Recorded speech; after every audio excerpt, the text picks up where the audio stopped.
Akasema, Baba, nimekosa mbele ya Mungu na mbele yako.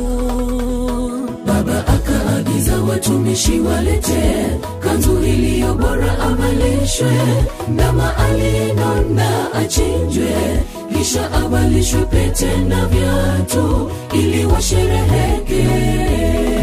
Nawaambia vivyo hivyo tutakuwa na furaha mbinguni kwa ajili ya mwenye dhambi atubuye.